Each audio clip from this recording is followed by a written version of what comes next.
For people who don't know what this means, it means that we have multiple love relationships, which usually are also of a sexual nature. And so this is not, let's say, just friends with benefits, but this is like, supposed to then be real love relationships, except that, okay, all people involved promise they will not be jealous of each other, respect that they don't own their partner and all that. And so in that way, that all sounds very good. The only question is how deep it can get. Because if we choose only one partner and they're really like, let's say, live the yoga of love together, then at least from the tradition, message comes that this will work best. That will, allow to go much deeper. And this has many aspects why this is so. But okay, people are free, so I'm not judging them in any way like that. But it is a little bit theoretical, belonging very much to the teachings also of non-duality. And in that way, the risk is there very much for the ego that if it too much gets involved with that and sees that as the right thing to do, that it may get in big trouble. Because we are mammals. Our sexuality is very much pre-programmed in our body, in our genes. And especially sexual jealousy is very much pre-programmed in our system.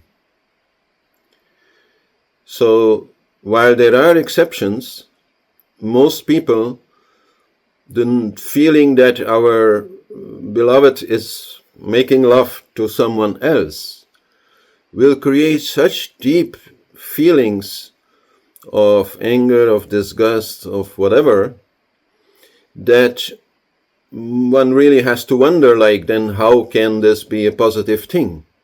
If all the time you are there, not in any way also able to attach to a partner, in this way, make a team together, live together. This is quite unusual then that people would live together. No, everyone manages their own wallet, their own house, their own heart, their own time, they're totally free. Harish Johari used to say, when I travel in the West, I see a lot of people who are very free. And they are free of lots of relationships. They have hardly any obligations to anyone. But does it make them happy? No. They are lonely. So their freedom is a great thing and very important. But love is also a great thing. And for love, we can give up some of that freedom freely, I would say. Because that's how it works. And so in polyamory, I think most of the people will get hurt, and if they are too much making a religion out of polyamory, then for a long time they may be suppressing a lot of negative emotions, not because they can't even show any jealousy. That's generally frowned upon in these circles. So they have to all bottle it up, and then you get little time bombs inside yourself, which will either lead to lots of trouble between people, but equally may just create a lot of trouble in the body. How to then meditate and all that. So this is for me the main thing. And interesting is that in India they even have an explanation for why some people are suited for polyamory, because that is also known. And these are called Gandharva and Apsara. What this actually means is that they say, okay, these people who do not feel jealous, some people are like that. They do not feel jealous if their partner goes with someone else. They are usually also very much into their own freedom and do not want to connect or do not want to commit. They come, they stay for a while, they go. They don't want to say when they will be back. This sort of people do exist. And so those are seen as Gandharvas and Apsaras in the sense that in their past life, they were not in a human body on earth.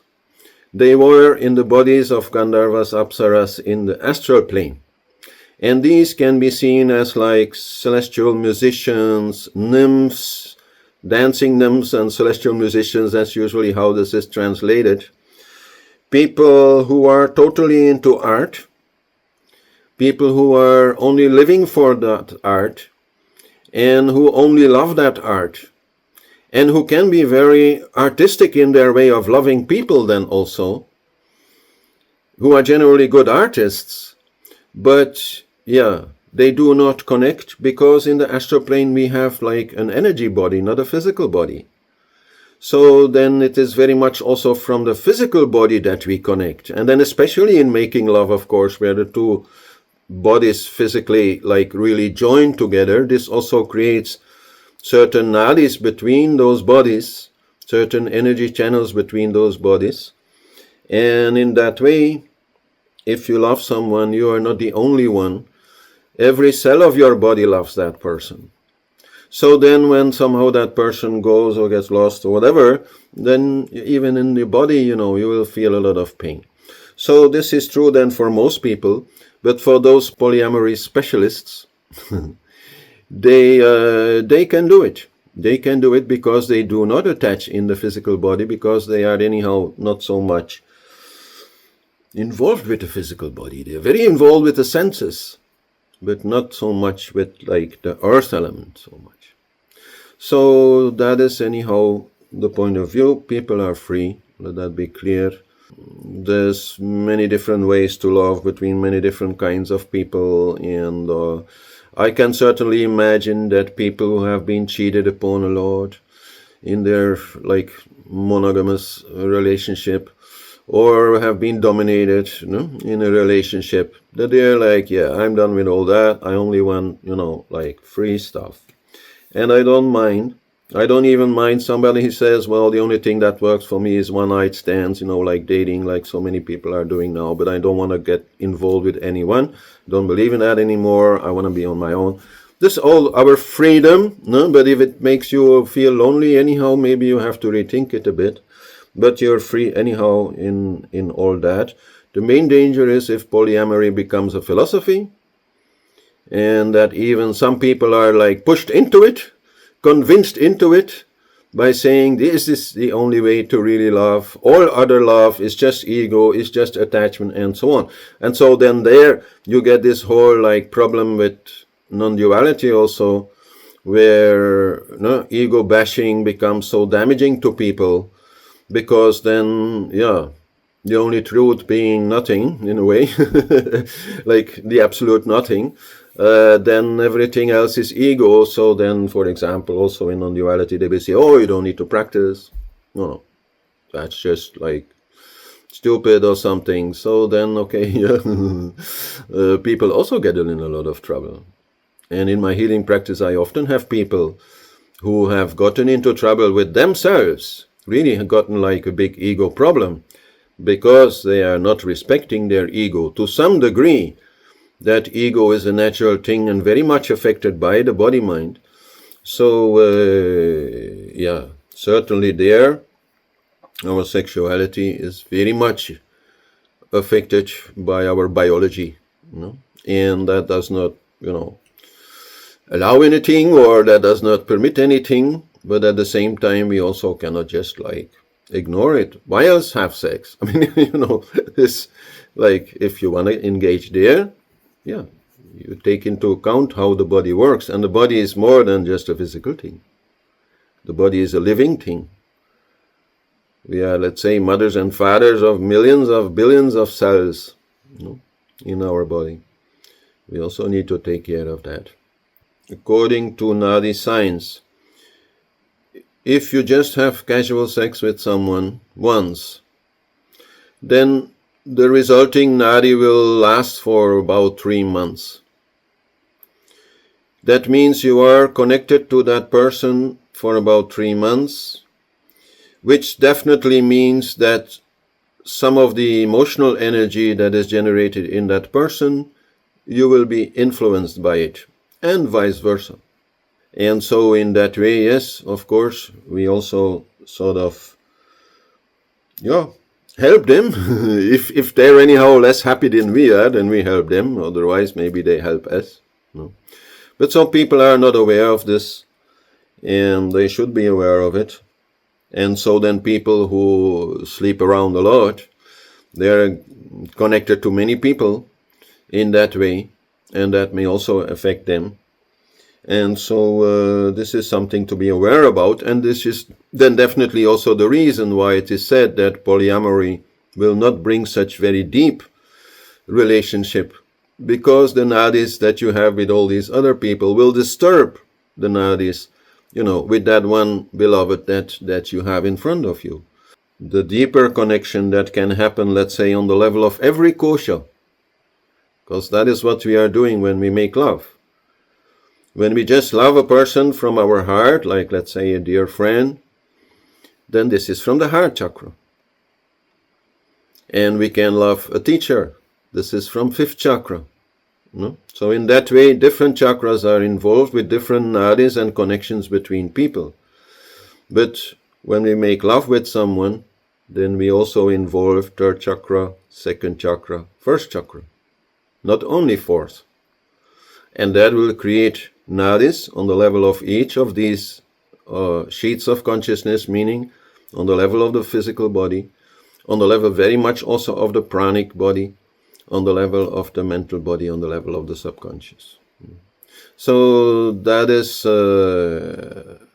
why there's a big difference between having sex and making love, also in the sense that if the heart chakra is not involved, if it's a casual thing and you don't really love that person, then the other chakras, yes, some connection will be there, but there will be no connection in the heart chakra. That is even worse.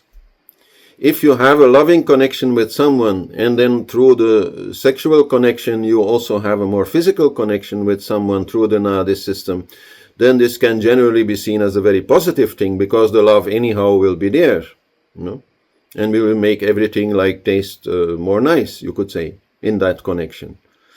But if only the lower chakras are connected, then you only get the rubbish. We are free in that, and I think this is also needed. If you look at history, especially for women, how long have you guys been oppressed? Thousands and thousands of years, in some places more, in some places less, but generally speaking, yes, this fight for independence there has become very important, but we should also not take that to an extreme level, and then become all very free and lonely as a result. We have to see, okay, getting together, it also means you give away something, and this is an exchange, and 1 + 1 is 3, they say, so then, that is the way forward, I think, when it comes to love. But to feel the need to be in your own, to love yourself first of all, not depend maybe so much on the love of others, become more stable in that way. These are all phases that we can go through, and then, okay, for some time maybe you are more comfortable on your own, this is fine. But ultimately, I think, except for those Gandharvas, Apsaras, most people recognize in themselves a deep desire, you could say, of their little ego child to very personally connect to someone, to have one real, top buddy. We can have many loves in the world, but to have, one person where that love is really, so strong. We all desire it, and if we can't get it, we shouldn't whine for it, and sure, we should then love ourselves. But we should not forget that this is a deep desire, because otherwise how can you actually be happy in life? If we are ignoring or maybe fearing our deeper desires.